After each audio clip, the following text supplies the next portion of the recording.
Salut, c'est Julien de JDN. Alors on se retrouve aujourd'hui pour une nouvelle vidéo sur, vous l'aurez deviné, une intervention.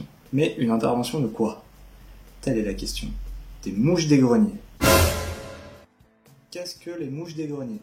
Généralement fin automne, début décembre, on avait des amas de mouches, notamment en campagne, dans les milieux ruraux, qui vont s'abriter dans les maisons, généralement dans les greniers, et qui font des grappes, en fait, des énormes grappes de mouches, et qui repartent au printemps.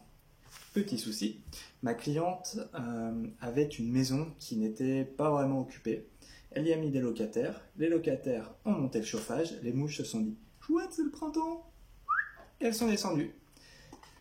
Voilà, donc envahi de mouches, des centaines de mouches. Alors quel produit utiliser dans ces cas-là? Donc généralement ce que vous pouvez faire, c'est dans les vidéos précédentes, je vous ai montré le Ficam WP, le Ficam Water Powder. Vous pouvez rajouter du sucre glace. Généralement, vous utilisez un sachet pour 5 litres d'eau dans le pulvé, qu'un sachet de Ficam, et vous rajoutez 50 g de sucre glace. Voilà. Si on n'a rien d'autre sous la main, ça fait largement l'affaire. Moi, ce que je vous propose, c'est ça, le Lexan de chez Dobol. Alors, qu'est-ce que c'est? C'est un concentré anti-mouche qui combine deux matières appétantes sucrées et une phéromone sexuelle, ce qui fait que ça va en y pulvérisant à l'intérieur et sur les façades, parce qu'apparemment dès qu'il y a un rayon de soleil, les façades sont envahies de mouches, elles vont être attirées, elles vont se poser dessus, elles vont goûter le produit, et par ingestion et contact, il n'y a plus personne, c'est fini. Il préconise 250 g pour 2,5 litres dans le pulvé, pour une surface totale d'environ 33 mètres carrés. Alors on badigeonne pas tout, hein. On fait par pchit ou par petits carrés aux endroits, généralement c'est près des fenêtres ou des choses comme ça. Voilà, donc moi je pense que vu la surface à traiter, je vais utiliser 500 g de produit pour mon pulvé de 5 litres. En plus, qu'est-ce qu'on a? Vu qu'on a pas mal de mouches à l'intérieur, on a des petits insecticides comme ça, choc instantané de chez Digrain contre les volants. Voilà. Bon là ils disent que c'est aussi contre la punaise de lit. Le problème c'est que c'est pas rémanent pour la punaise de lit. Moi j'utilise principalement pour les mouches. Donc voilà, j'en ai 3. Et en plus, si jamais, ça tout le monde connaît, les petits fumigènes Dobol professionnels. Voilà, donc ça c'est génial. Avec un fumigène comme ça, on traite sur les insectes volants 100 à 135 mètres carrés, soit 250 à 340 mètres cubes. C'est déjà pas mal, ça fait déjà une sacrée pièce. Voilà. J'ai à peu près tout dit. Allez, venez avec moi, on va se retrouver chez la cliente et je vous montre tout ça. A tout de suite. Internationaux comme nous d'investir en faire des sur marché A, historiquement qui est réservé au marché d'investisseurs domestiques.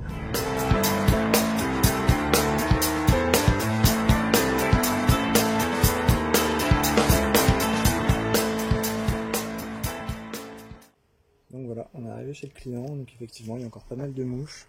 Comme je vous ai montré tout à l'heure en vidéo, on va traiter ça au Lexan.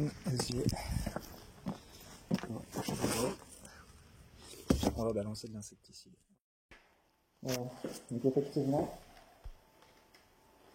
pas de mouche.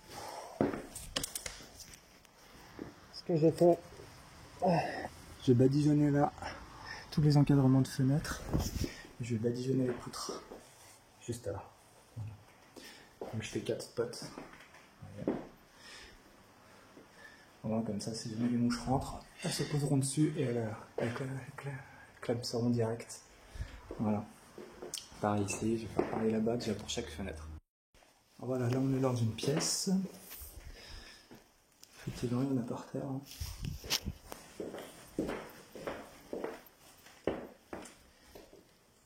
Pas mal à l'extérieur. Voilà. Donc là pareil, je vais tout badigeonner au niveau de l'extérieur.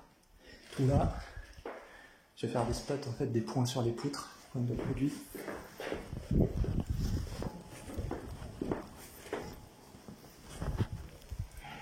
Pareil pour la salle de bain. Il y en a pas mal. Donc là, j'ai la VMC là. Donc si j'arrive, j'aimerais bien mettre un peu de produit dedans. Donc là pareil, je vais faire des points. Voilà, des points de produit. Parfait.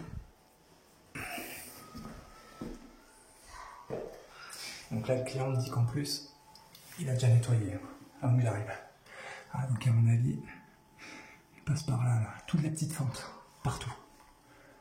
Regardez, là, voilà. Vous pouvez être sûr que là-dedans il y en a.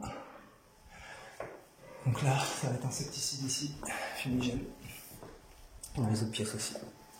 Voilà, donc là on vient finir de traiter toute la façade et les poutres intérieures au niveau des chambres. Donc maintenant je vais utiliser ce genre. Voilà. Donc ça c'est du non rémanent. Et dans le grenier en fait j'ai entendu sous le placo.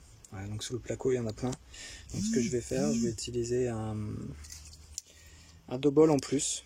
Voilà, c'est cadeau. Je l'avais pas facturé à la cliente. Voilà, j'ai mis le double dans le grenier. Dans le petit grenier. Là ce qu'on peut voir, je pense que on a pas mal ici. Dans les combles. Là, ça doit être blindé dans les combles en fait. Donc ça c'est pour 300 mètres cubes, hein. Ça fera largement l'affaire. Toutes les 3 autres pièces ont été traitées aussi. On va attendre que ça sorte. Alors, ce qui est bien le double, c'est qu'il n'y a pas de gaz producteur. Pour le propulseur, il faut juste de l'eau. C'est parti. Allez, je quitte la pièce. C'est où? Je vais fermer les lumières. Passage. Donc j'ai mis du scotch là, au niveau des serrures, et je vais en mettre en bas aussi. Donc voilà, on va laisser agir 4 heures et après le client aérera tout ça pendant une bonne heure. Voilà, alors je viens de rentrer de l'intervention, tout s'est bien passé du coup. Par contre je crois vraiment que la cliente a des mouches derrière le placo, en fait, entre le placo et l'isolation. Donc ce que j'ai fait, le fumigène au niveau du grenier, le double, je l'ai bien placé, en fait si vous voulez au niveau de la poutre et du placo, il y avait un espèce d'angle ouvert, quand on mettait le doigt on avait accès à l'isolation. Donc je l'ai mis bien en dessous pour qu'il fumigue, je sais pas si ça se dit, que ça se diffuse bien à l'intérieur du placo en espérant voilà, avoir traité tout le souci. Là, pour le coup, vu qu'on n'a pas accès sous toiture et tout ça, c'est très très compliqué. Voilà, bon, j'espère que cette vidéo vous a plu. N'hésitez pas, si jamais, hop, vous vous abonnez juste là. Et une petite surprise pour les prochaines vidéos, présentation d'un produit que je viens de recevoir. Les petites caméras, donc infrarouges, qui permettent aussi de filmer ou de prendre des photos la nuit. Voilà, donc là, elle est en action là-haut, et je vais voir si on a chopé quelque chose d'ici quelques jours. Voilà, alors choper en photo, pas dans les pièges. Allez, salut, à la prochaine, ciao.